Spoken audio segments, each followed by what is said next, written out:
দাঁড়াও ভাই, not only ভাই, দাঁড়াও। ছাত্রছাত্রীরা, বৃদ্ধ মাস্টারমশাই এসেছেন তোমাদের সামনে কিছু বক্তব্য নিয়ে। ও কি বক্তব্যটা কি? বক্তব্যটা হচ্ছে আমি তোমার কাছে আগে জেনে নিই, তোমরা কি নতুন একটা জিনিস শিখবে? নতুন, কিন্তু তোমার কিছু নতুন জিনিস মুখস্থ করতে হবে না। আমি তোমাকে এটা গ্যারান্টির সাথে বলতে পারি যে তোমাকে আমি জিজ্ঞেস করবো না, তোমাকে আমি বলবো না যে তুমি নতুন কিছু শব্দ মুখস্থ করো তোমার ভোক্যাবুলারিকে ইমপ্রুভ করার জন্য।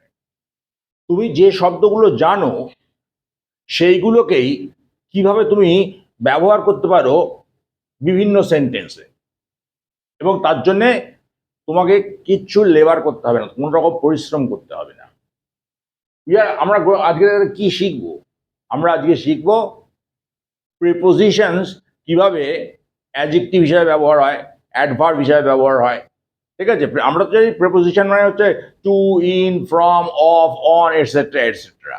কিন্তু আজকে আমরা শিখবো ওই প্রিপোজিশনগুলো প্রিপোজিশন হিসাবে নয়, আমরা আজকে শিখবো প্রিপোজিশনগুলোকে কিভাবে অ্যাডজেক্টিভ হিসাবে ব্যবহার করা যায়, কিভাবে অ্যাডভার্ব হিসাবে ব্যবহার করা যায়। সুতরাং ওই সমস্ত প্রিপোজিশনগুলো তোমরা জানো, তোমাকে নতুন কিছুই মুখস্থ করতে হবে না। দেখো, এক নম্বরটা দেখো, I am on my way home, or I am going to Kolkata. সেন্সটা clear? I am on my way home, আমি বাড়ি যাচ্ছি, অথবা I am going to Kolkata, আমি কলকাতায় যাচ্ছি। এতে তোমার কোনো সেন্টেন্স দুটো যে রয়েছে এর মধ্যে কোনো শব্দই কঠিন নেই, যা তোমার মুখস্থ করতে হবে। ঠিক আছে, তবে এও আমরা ব্যবহার করবো না, ওই জন্য আন্ডারলাইন করে রেখেছি। এই যে I am on my way home, এই সেন্টেন্সটার মধ্যে অন মাই ওয়ে এটাকে আমরা ব্যবহার করব না। এটার জায়গায় কি করব? একটা প্রিপোজিশন ব্যবহার করব শুধু। সেটা কি? প্রিপোজিশনটা কি? এখানেও সেই সেই একই প্রিপোজিশন ব্যবহার হবে। অর্থাৎ গোয়িং বা অন মাই ওয়ে এই শব্দগুলোকে ব্যবহার না করে একটা সাধারণ প্রিপোজিশন ব্যবহার করে কিভাবে এই অর্থ প্রকাশ করা যায়। তবে কি প্রিপোজিশনটা কেউ কি জানো? জানলে লিখে ফেলো কমেন্ট বক্সে, আর যদি না জানো তাহলে এখনই জেনে নাও। এই যে I am on my way home আছে, অন মাই ওয়েটাকে বাদ দিয়ে এখানে লিখে দাও off, O double F, off. I am off home, এটা তো প্রিপোজিশন তোমরা সবাই জানো, ও ডাবল এফ, অফ। তাহলে দেখো অন মাই ওয়ে এই যে ফ্রেজটা, এটাকে আমরা সরিয়ে দিলাম, দিয়ে লিখলাম আই এম অফ হোম, মানে কি আমি বাড়ি চললাম, বা আমি বাড়ি চলেছি, বাড়ি যাচ্ছি। এখানেও সেই এক, গোয়িং কথাটাকে রিমুভ করে দাও, তুলে দাও। গোয়িং কথাটা তুলে দিয়ে কি লিখবে? এই অফ কথাটাকেই লিখবে এখানে, বা বলবে, তুমি যখন কথা বলবে এই প্রিপোজিশনগুলোকে এইভাবে ব্যবহার করতে পারবে। I am off to Kolkata. যদি তোমার বন্ধু জিজ্ঞেস করে এই হোয়ার আর ইউ গোয়িং, তুমি বললে I am off to Kolkata. তুমি এখন কলকাতায় যাচ্ছ, তুমি তোমার বন্ধুকে বললে I am off to Kolkata. অথবা তোমার স্কুল শেষ হয়েছে, স্কুল থেকে বেরোচ্ছ, কোনো শিক্ষক বা কোনো ছাত্র তোমার জিজ্ঞেস করলো কি রে কোথায় যাচ্ছিস এখন? I am off home, I am off home মানে আমি বাড়ি যাচ্ছি। দু নম্বরটা দেখো, number two, I am not aware of what sort of a person he is. পুরো সেন্টেন্সটার কি মানে দাঁড়াচ্ছে? আই এম নট অ্যাওয়্যার মানে আমি জানি না, কি জানি না, of what sort of a person he is, সে কিরকম ধরনের পার্সন, কিরকম ধরনের লোক, সে ব্যাপারে আমি সচেতন নই, বা আমি জানি না সেই লোকটা কিরকম। তোমার স্কুলে ধরো কোনো মাস্টারমশাই বললেন, হ্যাঁ রে তোদের পাড়ায় যে অমুক ভদ্রলোক থাকেন, ওর সম্বন্ধে কিছু জানিস? তুমি বললে না স্যার, আমি ওনার সম্বন্ধে বিশেষ কিছু জানি না। তাহলে I am not aware of what sort of a person he is, correct sentence. কিন্তু আমরা আজকে যেটা শিখছি, এই পুরো ফ্রেজটা, এই aware of what sort of a person he is, এইটাকেই পুরো আমরা ভ্যানিশ করে দেবো ম্যাজিক্যালি। ম্যাজিক, এই ম্যাজিকটা কি? এই পুরো জায়গাটা তুলে দিয়ে আমরা একটা অতি সাধারণ প্রেপোজিশন ব্যবহার করব। সেটা কি? দেখে নাও, I am not on, when on, to, I am not on to, আর এখানে হি আছে, তাহলে হিটা এখানে হিম হয়ে যাবে, I am not on to হিম।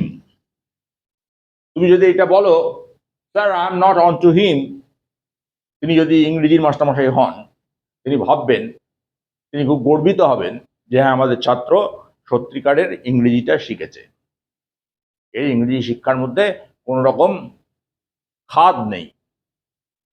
তাহলে তুই এইটা প্রিপোজিশনটা ব্যবহার করলে এইটাকে পুরোটাকে তুলে দেওয়ার জন্য। মনে থাকবে তো? যদি মনে না থাকে ভিডিওটাকে আরেকবার দেখে নেবে, ঠিক আছে? আমার তো মনে হয় না এখানে মনে না থাকার কিছু আছে, এমন কোনো শব্দ নেই যেটা তোমার কাছে খুব শক্ত মনে হবে, এই সমস্ত শব্দগুলো তুমি জানো, এমন কোনো শব্দ আমি ব্যবহার করছি না যেটা তুমি জানো না। প্রিপোজিশন তোমরা সবাই যারা পড়াশোনা করছো তারা সবাই শিখছো প্রিপোজিশন, কিন্তু প্রিপোজিশন তোমরা শিখছো প্রিপোজিশন হিসেবেই, যে একটা প্রিপোজিশনকে কোথায় বা কীভাবে ব্যবহার করা যায়। কিন্তু আজকে আমরা শিখছি এই প্রিপোজিশনগুলো আমরা প্রিপোজিশন হিসাবে ব্যবহার করব না, অন্য কিছুভাবে ব্যবহার করব। সেই জন্যই আমি ভিডিওর শুরুতে বললাম যে ম্যাজিক অফ প্রিপোজিশন, এটা একটা ম্যাজিক। আচ্ছা, এবার দেখো number 3, we are interested in অথবা অর লার্নিং ইংলিশ। তাহলে আমরা কোন শব্দগুলো তুলে দেবো? এই যে ইন্টারেস্টেড ইন, এটাকে উড়িয়ে দেবো, অথবা লার্নিং কথাটাকে তুলে দেবো। কেন? কারণ আমরা একটা প্রিপোজিশন ব্যবহার করবো, যখন একটা প্রিপোজিশন ব্যবহার করলেই কাজ হয়ে যাবে, সেখানে আমার এইসব শব্দগুলো ব্যবহার করার কি দরকার আছে? দরকার নেই। এবং তুমি যখন তোমার ভাইকে বা বোনকে শেখাবে, তুমি যদি প্রিপোজিশনগুলো এইভাবে শেখাও, তাহলে তোমার ছোট ভাই বা বোন বড় হবে এই নলেজটা নিয়ে। তাহলে এখানে আমরা কি ব্যবহার করব? We are into, INTO, we are into, এখানে ওই লার্নিং এর জায়গা তাহলে ইনটু ব্যবহার করব, INTO, into, we are into English. ঠিক আছে? তুমি স্পোকেন ইংলিশ ক্লাসে যাচ্ছ, রাস্তায় কেউ বললো, আরে কোথায় যাচ্ছিস?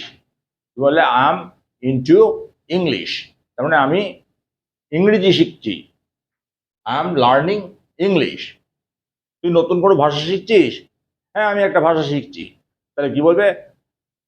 ধরো তুমি ফ্রেঞ্চ ভাষাটা শিখছো, তুমি বলবে yes I am into French now, I am into French নাও।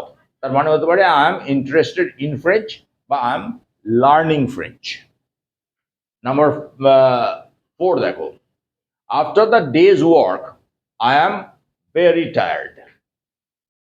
এখানে কোনো শব্দ নেই তো যেটা তুমি জানো না? সবই জানো তুমি, ভেরি টায়ার্ড, এটা তো টায়ার্ড কথা তুমি বাংলাতেও বলো, খুব টায়ার্ড লাগছে, সুতরাং সেইটা রয়েছে এখানে। তাহলে আফটার দ্য ডেজ ওয়ার্ক মানে দিনের কাজের শেষে, দিনের কাজ শেষ হয়েছে, আই এম ভেরি টায়ার্ড, আমি খুব ক্লান্ত, খুব স্বাভাবিক ব্যাপার। আচ্ছা, এখানে আমরা কি করব? এই ভেরি টায়ার্ড এই দুটো শব্দকে তুলে দেব। কেন? আমরা আরো দুটো শব্দ ব্যবহার করব নিশ্চয়ই, কিন্তু যে দুটো শব্দ ব্যবহার করবো তার মধ্যে একটা হচ্ছে প্রিপোজিশন, আর আরেকটা তোমরা সবাই জানো। তাহলে দুটো শব্দই তোমাদের সবাই জানা, যেটা আমরা ব্যবহার করতে চলেছি। এই যে আই এম ভেরি টায়ার্ড, এখানে ভেরি টায়ার্ড এইসব লিখতে হবে তোমায়, বা বলবার সময় বলতে হবে তার জায়গায়। তারপরে আরেকটা ব্যাপার হচ্ছে যে তুমি যদি এই শব্দগুলো ব্যবহার না করে এর জায়গায় প্রিপোজিশন ব্যবহার করো, তোমার ইংরেজির যে স্টাইলটা সেটা খুব হাই স্টাইল হয়ে যাবে, খুব ভালো স্টাইল হয়ে যাবে, এবং যে শুনবে সে বুঝবে যে হ্যাঁ তুমি সত্যিকারের ইংরেজি জানো। তাহলে এখানে আমরা কি লিখবো? I am all, A all, এটা তোমরা সবাই জানা আছে, I am all in, I am all in. তুমি খুব ক্লান্ত, স্কুল থেকে বাড়ি ফিরেছো, তোমার বাবা তোমায় বলছে এই বাজারে যা এখন। তুমি তখন তোমার বাবাকে বলছো, oh dad I am all in, oh dad I am all in. তার মানে বাবা আমি এখন খুব ক্লান্ত, ভেরি টায়ার্ড, অথবা আই এম এক্সস্টেড। এই ভেরি টায়ার্ড, এক্সস্টেড এই কথাগুলো ব্যবহার না করে শুধু তুমি এই দুটো শব্দ ব্যবহার করতে পারো, অল ইন। 5 নম্বরে চলে যাও। What are you doing? সবাই জানে এই শব্দগুলো। এই সেন্টেন্সটার মানে আমার মনে হয় না কাউকে আবার বলে দিতে হবে যে এটার মানে কি, অন্তত ভারতবর্ষে। হোয়াট আর ইউ ডুইং, তুমি কি করছো? এখানে আমরা এই ডুইং কথাটাকে তুলে দেবো, কারণ আমরা তো শিখছি প্রিপোজিশন কিভাবে অন্যভাবে ব্যবহার করা যায়। তাহলে এই জায়গাটায় আমরা একটা প্রিপোজিশন ব্যবহার করবো। সেটা কি? What are you, you P up to, পিও to, what are you up to, what are you up to. তুমি দেখলে তোমার গার্ডেনে একটা বাইরে থেকে কেউ ঢুকে পড়েছে, ঢুকে কিছু একটা করছে, তুমি তাকে বলে, hey guy, what are you up to here in our garden? What are you up to? তুমি এখানে আমাদের বাগানে কি করছো? বুঝা গেল তো? তুমি যার সাথে কথা বলছো তাকে তুমি জিজ্ঞেস করতে চাইছো হোয়াট আর ইউ ডুইং, সেই জায়গায় তুমি এটা স্বচ্ছন্দে ব্যবহার করতে পারো, কোনো অসুবিধা হবে না। What are you up to, এবং সবাই বুঝতেও পারবে, তার যদি ইংরেজি জানা থাকে একটু। 6 নম্বরে চলে যাও। Finally she Regain consciousness. এই জায়গায় রিগেইন কনসিয়াসনেস মানে জ্ঞান ফিরে আসা বা জ্ঞান ফিরে পাওয়া। ধরো কারো একজনের অপারেশন হয়েছে, অপারেশনের সময় তোমরা জানো যে তাকে অজ্ঞান করা হয়েছে, তারপরে তার জ্ঞান ফিরে এসছে, সেই জন্য বলা হচ্ছে ফাইনালি শি রিগেইন কনসিয়াসনেস। এখানে আমরা কি তুলবো? রিগেইন কনসিয়াসনেস, এই দুটো শব্দকে তুলে দেবো। প্রথম কথা হচ্ছে কনসিয়াসনেসের বানানটা পিকিউলিয়ার, লিখতে গেলে ভুল হতে পারে। রিগেইন কথাটা তোমায় মুখস্থ করতে হবে, তোমার যদি জানা থাকে তাহলে ঠিক আছে, কিন্তু এই জায়গায় আমরা একটা শব্দ ব্যবহার করব, সেটা কিন্তু বহুল প্রচলিত শব্দ, মানে সমস্ত সময়ই আমরা ব্যবহার করি সেই শব্দটা, আর তার সাথে একটা প্রেপোজিশন। পুরো এই সেন্টেন্সটা যা মানে, সেই মানে ওই পজিশনটা আর ওই ওয়ার্ডটা এক্সপ্রেস করবে। তাহলে কি লিখবো আমরা? Finally she came, C A M E, came, আর প্রিপোজিশনটা কি বলবো? To. Finally she came to, finally she came to. Came কেন লিখলাম? কারণ এখানে দেখো রিগেইনড আছে, পাস্ট টেন্স, সেই জন্য কামের পাস্ট টেন্সটা লিখলাম কেম, আর টু তো প্রিপোজিশন। এখানে কিন্তু প্রিপোজিশন হলো না, এখানে হলো এটা অ্যাডভার্ব। এই যে টুটা, এটা কিন্তু অ্যাডভার্ব হিসেবে ব্যবহার হলো এখানে, বুঝা যাচ্ছে তো?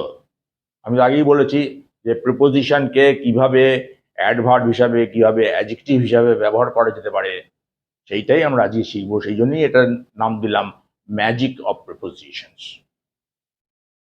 তাহলে এখানে ধরো তুমি হসপিটালে কাউকে দেখতে গেছো, তোমার কোনো পরিচিত ব্যক্তি, তার অপারেশন হয়েছে, তুমি গিয়ে তার পরিবারের যে লোকেরা দাঁড়িয়ে আছে তাদেরকে জিজ্ঞেস করলে হ্যাজ ই কাম টু, তার মানে তার অপারেশন হয়ে গেছে, এবার তুমি জিজ্ঞেস করছো তার কি জ্ঞান ফিরে এসছে, হ্যাজ ই কাম টু। অথবা তুমি ডাক্তারকে বলছো, doctor when will he come to, when will he come to, তার জ্ঞান ফিরবে কখন? When will he come to. আচ্ছা, নাম্বার 7, এটাই আজকে এই ভিডিওটার জন্য শেষ। This hair style is the fashion now. একটা পার্টিকুলার হেয়ার স্টাইল, বিভিন্ন ধরনের হেয়ার স্টাইল হয়, একটা পার্টিকুলার হেয়ার স্টাইল, তুমি ধরো চুলটা কেটেছো ওইভাবে, কেউ তোমায় জিজ্ঞেস করছে যে হ্যাঁ রে, তো চুলটা এরকম একটা অদ্ভুত ভাবে কাটলি কেন? তুমি তখন বলছো this hair style is the fashion now. তাহলে আমরা কি শিখবো? দি ফ্যাশন এইটাকে তুলে দেবো, তুলে দিয়ে এখানে একটা প্রিপোজিশন ব্যবহার করবো, জাস্ট একটা প্রিপোজিশন। এই দি ফ্যাশন কিছু ব্যবহার করতে হবে না। সেটা কি প্রিপোজিশনটা? In, IN, in. This hair style is in now বলতে পারো, বা দিস ডেজ বলতে পারো। This days this hair style is in. তাহলে এখানে আমরা লিখবো কি? In, IN, in. All the young boys are aware of this hairstyle because this hairstyle is in these days. In মানে হচ্ছে ফ্যাশন বা ইন ফ্যাশন, যেটা চলছে এখন। বিভিন্ন শব্দ দেখবে এক সময় চলে খুব, এই যারা ইয়াং ছেলে মেয়ে তারা একটা কোনো পার্টিকুলার শব্দ খুব ব্যবহার করছে, তাহলে সেই শব্দটা কি হচ্ছে? ইন হচ্ছে। Oh that particular word is in this days, in, কারণ ওইটা এখন প্রচলিত, ওটাই এখন চলছে খুব বাজারে। ঠিক আছে, এই হচ্ছে প্রিপোজিশনের ব্যবহার শিখলে তোমরা। সাধারণত আমরা যে ভিডিওগুলো করি ইংরেজিতেই করি, তবে সেই চ্যানেলটার নাম হচ্ছে ইংলিশ ভোক্যাবুলারি ম্যাটার্স। তুমি যদি চাও, তোমার যদি ইংরেজি ভিডিও ভালো লাগে, তুমি সেই চ্যানেলটা যেতে পারো, গিয়ে দেখতে পারো, তোমার ভালো লাগলে তুমি সাবস্ক্রাইব করতে পারো। আর তোমার যদি ইংরেজি ভিডিও না দেখে মানে ইংরেজিতে শেখানো হচ্ছে কিছু একটা ইংরেজি সম্বন্ধেই, সেটা তোমার ভালো না লাগে, তাহলে এই ভিডিওটা দেখো। এই চ্যানেলটা যদিও অন্য চ্যানেল, এই চ্যানেলটায় তোমরা শিখতে পারবে ইংলিশ টু বেঙ্গলি, তার মানে ইংরেজি শিখতে পারবে ইংরেজি বাংলার মাধ্যমে, থ্রু বেঙ্গলি। ঠিক আছে, আর তুমি যদি নতুন হও, প্লিজ একবার চিন্তা করো, যদি সাবস্ক্রাইব করতে ইচ্ছা হয় সাবস্ক্রাইব করো। তাহলে কি হবে, তোমার সাবস্ক্রিপশন পেলে আমাদের ইন্টারেস্টটা বেড়ে যায় ভিডিও করার। ঠিক আছে, আর তোমার যদি ভালো লেগে থাকে ভিডিওটা, যদি মনে করো যে হ্যাঁ কিছু শিখলে, তাহলে পরে একটা লাইক দিও।